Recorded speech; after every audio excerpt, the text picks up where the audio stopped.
G'day folks, so I've managed to finish my first unit for the old world. I decided to do these Pegasus knights. So I've done them in similar schemes but just different colours. So this one's green and yellow, this one red and yellow, one blue and yellow.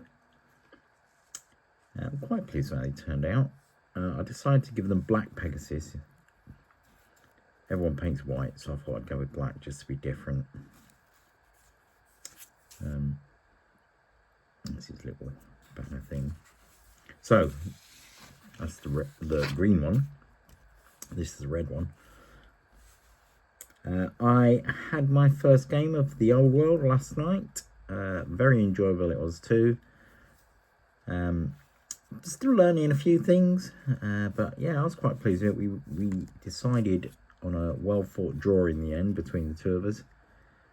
I decided that was the fairest result. I think there was one turn left. It could have gone either way, to be fair, but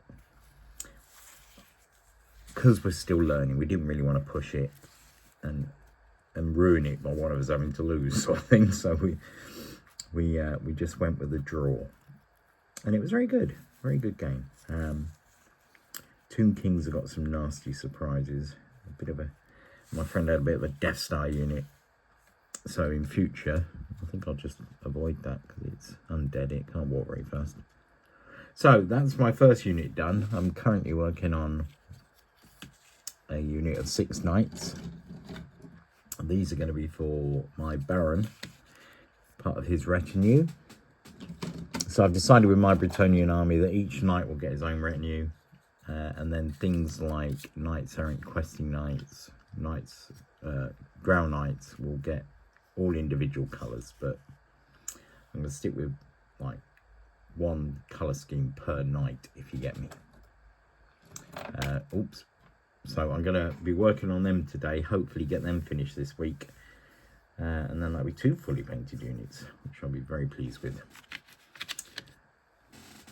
So yeah, so far the old world, so good. Yeah, enjoying it.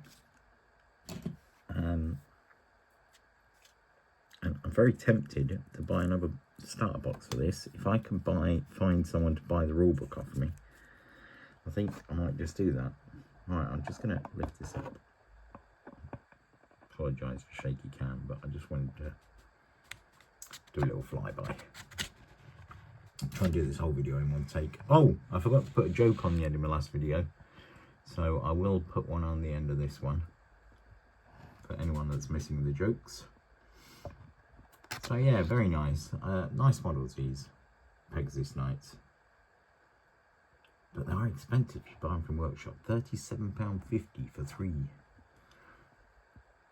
Which is why I'm very tempted to buy another starter box, because I think I've got to buy it for the rulebook. Maybe got to buy it for the rulebook. That's the main thing I need to find a buyer for. And I've got to buy it for the Lord on the Pegasus.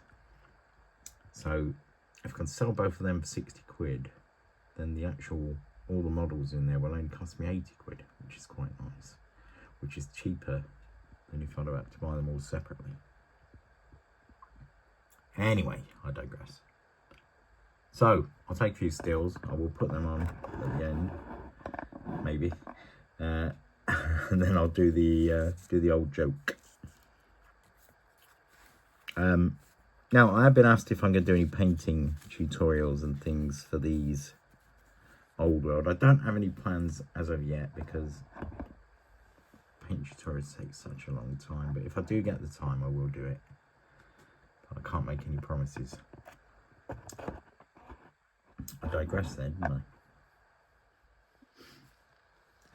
So yeah, not much else to say really. You've seen these now, so that's that.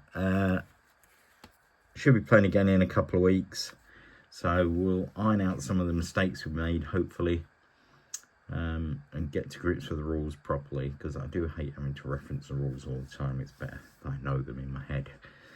So yeah, I'll put a couple of stills on, and then joke of the week, which you can't watch, up to you. But anyway, thanks for watching this bit.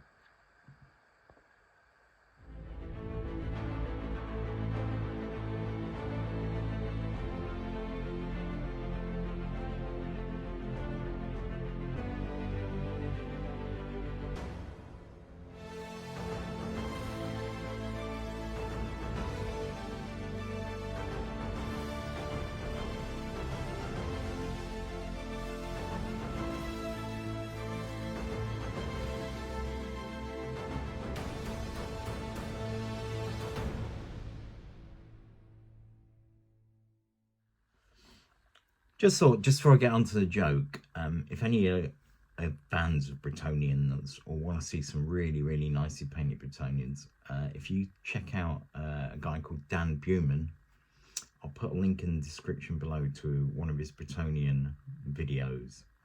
Outstanding work. I'll be definitely ripping off some of his ideas to do with some of my nights. So if you want to see some really nicely painted Bretonians, check out Dan's channel. I'll put a link in the description. And yeah, anyway, now onto the joke. Okay, so there's this guy, and he's a massive fan of tractors, loves tractors. He's got tractor bedding, tractor wallpaper. He's got a hedge in his garden cut in the shape of a tractor. He's actually got a real tractor in his garage. Tractor everything, tractor pajamas. He loves tractors, tractor curtains, you name it. He's got it for tractors. He's a huge, huge fan of tractors. So anyway, the only thing he loves more than tractors is his wife. So one day they go to a tractor fair, and tragically his wife gets killed by a tractor.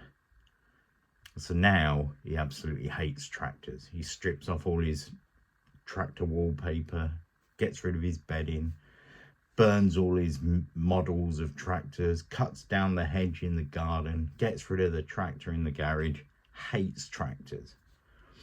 So a couple of years go by, and he's out on a date, and he's in this restaurant, and all of a sudden there's a massive fire and there's smoke everywhere, and people are choking and dying. And he sits there and he goes, takes a great big breath, runs to the window, breathes in all the smoke, runs to the window, blows out all the smoke out the window, puts fire out, and everyone's saved, everyone's fine. So the girl with him says, how on earth did you do that? And he goes, well, I'm a massive ex-tractor fan.